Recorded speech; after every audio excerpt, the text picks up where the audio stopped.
ఇంత దారుణాలు ఎప్పుడైనా చూసామా? మహిళలుగా మనం నిజంగా గుండె ద్రవించిపోవట్లేదా? కానీ ఒక్కడన్నా ఖండించాడా అధికారంలో ఉన్నవాడు? ఈ పవన్ కళ్యాణ్ ఒక్కరోజన్నా మాట్లాడాడా?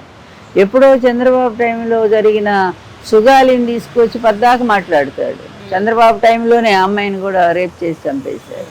కానీ జగన్ టైంలో మాట్లాడాడు. అయినా ఆ కుటుంబాన్ని ఆదుకున్నాడు జగన్.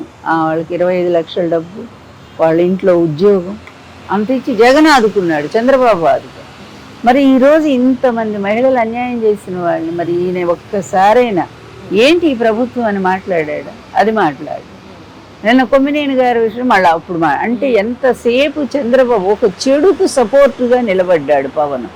అతని జీవితంలో ఎప్పటికీ ఆయన లీడర్ కాలేడు, ఆయన స్వతంత్రంగా సీఎం కాలేడు. ఎప్పుడైతే నువ్వు మంచి లీడర్గా ఎదగాలన్నప్పుడు మంచి వైపు